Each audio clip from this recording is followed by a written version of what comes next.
Hello again. So now we're going to be talking about the computer system as a whole. So the first component that you're usually introduced to is the D flip-flop, where you have a clock and an input, and the clock makes it a sequential component. So as mentioned earlier, clocks relate to clock cycles, and if you like looking at PC specs, then usually you would see that as maybe clock speed or clock frequency, yung mga megahertz, gigahertz.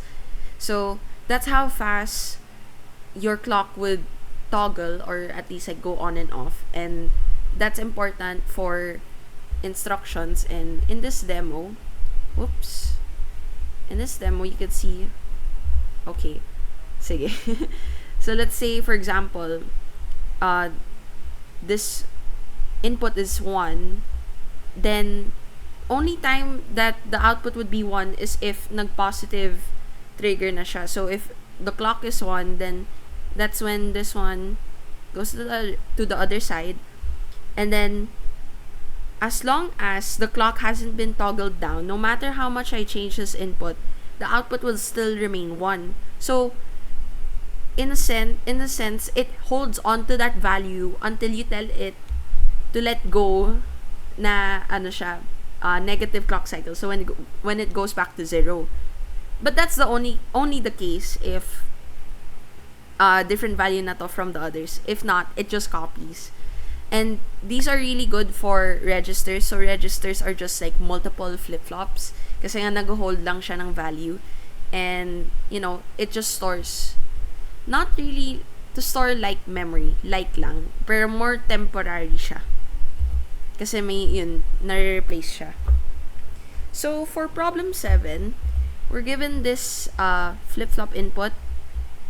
Yeah, okay. Pause ko muna yung video.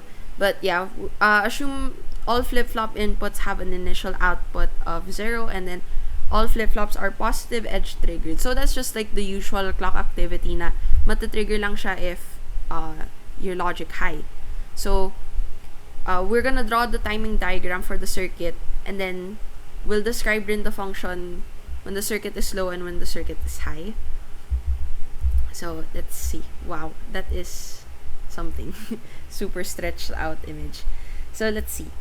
We have different flip-flops, so we have 4. Let's observe first how they are all connected. So let's see. We have the clock inputs here, 1, 2, 3. And then in this case, the output of this flip-flop is actually an input clock to this flip-flop.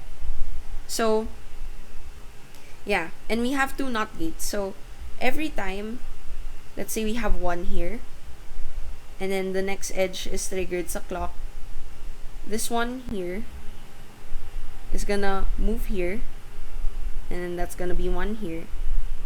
And then the value, let's say the previous value is 0, that 0 is also gonna move here, but the new value here is 1. New value is 0, 0. And then this is 0, but then when you go here, it's 1. That's why this one is 1. And so on. This is also the same here. But the only time that this is triggered is if we go through 1, right, 1, and then in the clock cycle of this, it's like 1, 2, 3, and then that's the only time that this would be triggered. So yeah, in this scenario, I kind of want to just show how, the solution and how it actually comes together. So in this demo, we can see that this one value has been moved to this side already because we already triggered the clock once. Let's play it back. So there, right? So it's positive edge triggered. The value of 1 from this side moves here. There. And then when it's negative edge triggered, or at least when we go back to 0, it already holds on to that value previously. So you can think of this one as the new one, number 1, and then it's moved there. So maybe try to think what the next input would be here if this triggers again. Let's see. Ayan. So it's also 1. because that one previously just moved over because it triggered the next clock cycle. So now we know that this one here is gonna move to the next. And then when that happens, because the NOT gate is a combinational circuit and not a sequential circuit, it updates automatically, or at least it doesn't wait for the clock to automatically update it. So now that this one is gonna move here, we know that this input is gonna be 1, but then this output is gonna be 0. So let's see. There. So there. Now we see that the input of this flip-flop clock is now 1. That's why from its previous state, there, it changed. And then we can observe that our mux selected is 0. So we only care about this output. Right? There. And then, if you play it back and forth and observe the behavior, it turns off again, but it's because 1 is selected.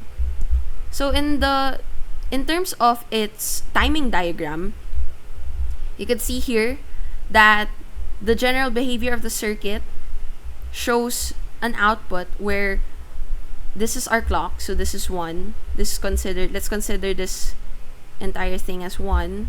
Let's annotate that. Whoops. There. Let's annotate this. So this is, wow, that's okay. That is not, that's too thick. Okay, anyways. So that's considered as one entire clock cycle.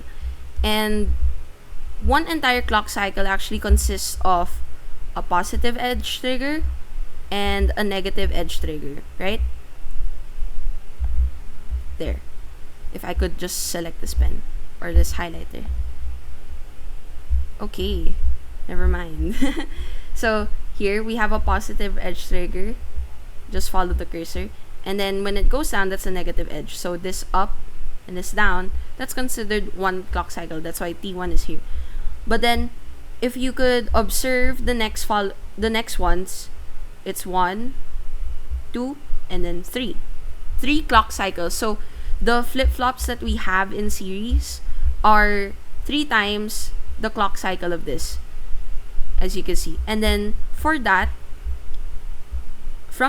actually, you could see this 3, but then this 3 becomes a 6. So what happens here is the frequency of the clock is longer, or it takes longer for it to trigger. And you can actually try to practice this on your own using a truth table and also the timing diagram.